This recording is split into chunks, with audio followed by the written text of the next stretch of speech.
Hey guys, what's going on? It's Roth. I'm so excited to be here with Michael Avon Oeming, if I can speak today, co-creator of the Powers comic book series. We are going to talk about episode 5 of Powers. So if you haven't seen it yet, go back to your PlayStation, watch it, and come back here and talk to us because we're going to dig in. And it was a big episode, right? I mean, this is all of the stuff happens here.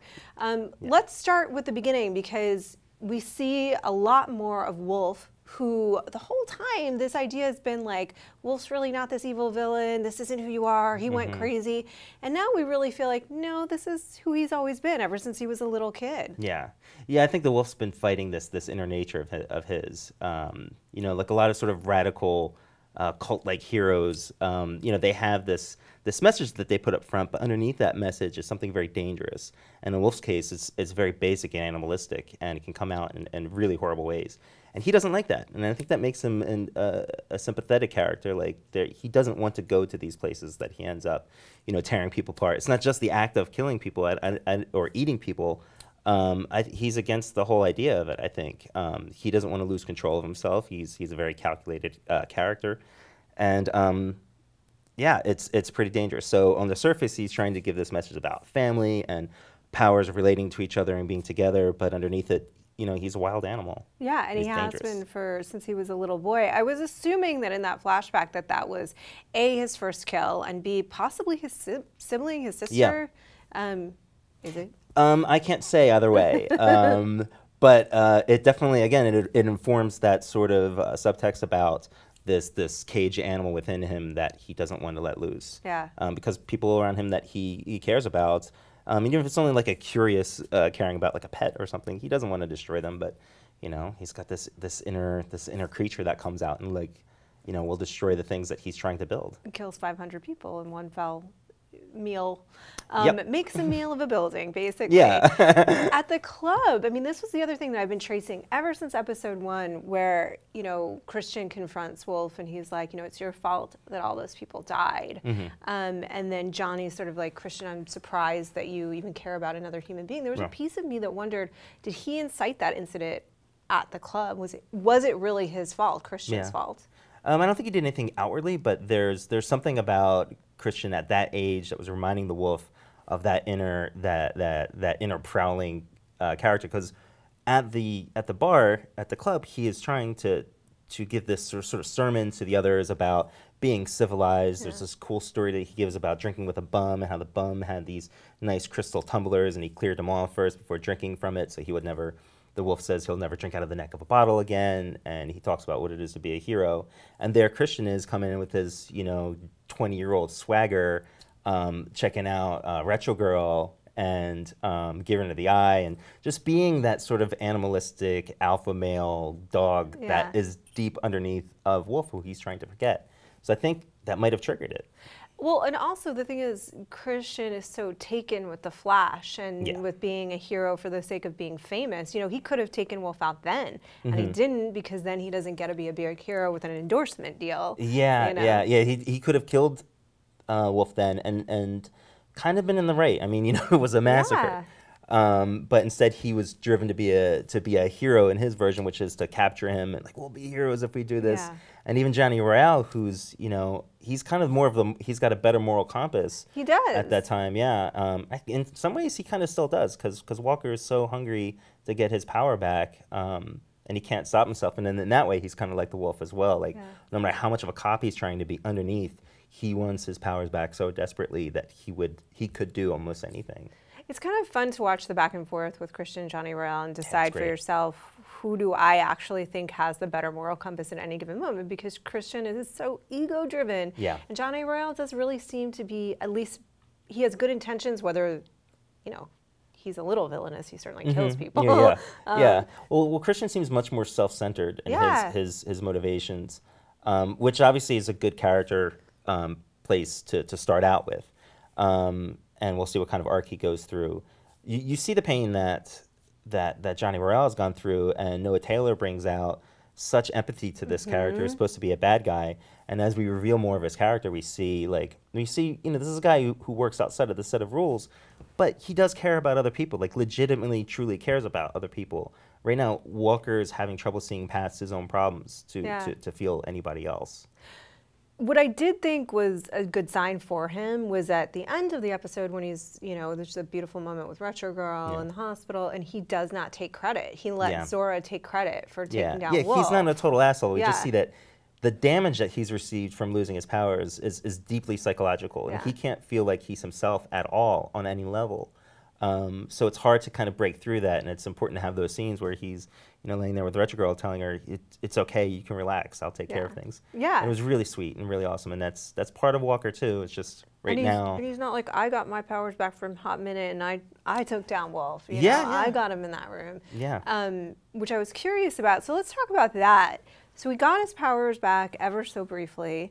Somehow, I didn't know if Wolf was somehow giving them to him or what was happening, but they seem inextricably tied now with Wolf because once the drainer was on, Walker also lost his powers again. So it seems like as long as Wolf doesn't have his, Walker still doesn't have his. Because it's connected through their DNA. Right? So the sway drug was made directly from the wolf's blood, and now that's in Walker. And it's this awesome line where the wolf is like yelling at him. He's like, "Why are you doing this? And what are you doing here? And like what? Why do you smell like me?" And he's so great. Oh my God, he's amazing. Yeah. And so there's a direct connection when Wolf loses his powers from the drainer, Walker will lose his powers, and now it's the classic flip side of the coin of a character, which we kind of established going back to those club scenes. Yeah. And the writers and actors have done an amazing job at creating, the opposite sides of the magnets. And it's a great temptation too, because there's how tempted would he be to let Wolf go so that he could have his powers back? It's a real struggle. And there we can really see, well, Walker has all these faults, that he is not a bad person. He's just driven by this need to get back who he was. He's incomplete. It's like an arm missing. He talked about his powers feeling like a phantom limb. And luckily we see that Walker, when tempted at the most, like he could have broken him out and, really got his powers back. But Walker is a good guy underneath. He's just going through pain right now that stops him from being able to relate to other people and be a decent human being for a bit. But we're going to get there, and we see glimpses of that in this episode. There does seem to be sort of the ground for a big confrontation ahead because, now Johnny knows about the drainers. That's not going to make him happy. He's like, let's get all of the sway. And so I assume he's wanting to give himself and some other people a big power boost to create a little army to fight the drainers. Well, I think actually that's what my guess is. My interpretation of it is really that, again, Johnny does care about this family that he's creating. It's not just some words that he's putting out there. Maybe it is an ego thing. Maybe he wants to control this family or whatever it is. But we'll see in flashbacks to Johnny's past about how his family was destroyed, and being these street kids, and Wolf being this Timothy Leary type character who just brought the scene together, who unfortunately falls apart. And I think he sees the message that Wolf originally had and wants to follow through with that, but in a more pure way. So Wolf does care. Johnny does care about other people, and that's really interesting to see that drive of a bad guy who has the best intentions. There's a third. So I'm sorry. So he wants to save those kids. Yeah. So when the sway is out there, it's not like, oh, I want the drugs back for myself. It's like he's actually concerned. That with this connection that'll make the wolf more powerful and unstoppable, but also the kids are going to die. And he doesn't want that. No, but I assume he wouldn't want sort of the powers division to have that power either to drain them. I wouldn't if I was him. But the other party that's interesting is like you've got Crispin and potential building of the chaotic chic movement. And now, even though it seems like no way she would ever join up with him, I don't know. I mean, could Callista kind of see? She could. I mean, because Callista's seeing both sides. I keep saying Callista. I don't know why. I think it's, when you read something first and you hear it in your brain. That's how I heard it when I read it. Well, these are kind of the first time some of these words are being said out loud, But I've seen all of the episodes, so it's weird. I'm like, no, you will be what I know you to be. We've got a connection to the character. But do you think that she could sort of, because she seemed like the jealousy that she had, like, to me, I was like, this is a girl that wants her power so bad. She's so driven by this need. She's not getting them yet. It may go in a different direction than it did in the book. Maybe she won't get them. Could she get so embittered that now she wants to fight against them? Yeah, I think so. Just to have a sense of empowerment? She's kind of, history repeats itself, and we see that with Johnny and the wolf, and I think we're kind of seeing it a bit here with Callista and Christian.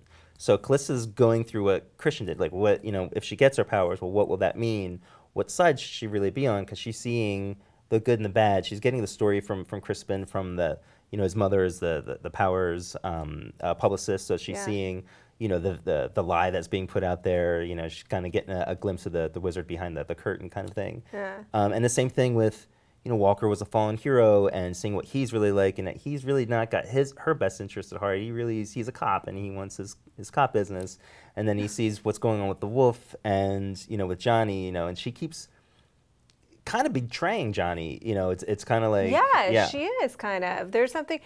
She's an interesting character to watch, because I'm like, you're not on anybody's team. You're but on I think that's team also you. with her and Crispin, it makes sense because it's age appropriate. If you remember back to that age, it was easy to flip alliances with friends or whatever, because you didn't know who you were yet. Yeah. And certainly a street kid like Callista doesn't know who she is. Yeah. And she wants these powers, and she doesn't know ultimately, does she really have them or not? You know, so it's self-doubting on top of a typical, you know, 17-year-old self-doubt. It could be pretty crushing. So I've got a lot of sympathy for these weird flip-flopping characters. I don't look at them as being flaky and stuff. I just definitely. That's what's kind of interesting about them. But I have a prediction about where she's headed with Retro Girl, and it's nowhere anybody would like. But maybe I'm wrong. I don't know. We'll find out. Well, one of the wonderful things the writers have done is we've taken all the parts of Powers and remixed. So if you've read all of Retro Girl and role play and such, you're going to see those elements in the story, but you're not. It's not like we're not doing a Sin City kind of thing. Yeah. There's not an experiment to follow through with the story. So there's lots of surprises. There's lots of great surprises for me as well. Like watching it. Oh yeah, watching it and just talking with Brian and Charlie about where the story is going. Things that I kind of wish we did in the comic maybe, or glad we didn't, because it works better on the screen than it would here. Yeah. So I'm excited. Okay, well, we're excited too. I'll tell you my prediction later, in case it's right. Thank you so much for joining us today. Keep watching Powers, and for all things Powers, stay tuned right here to IGN.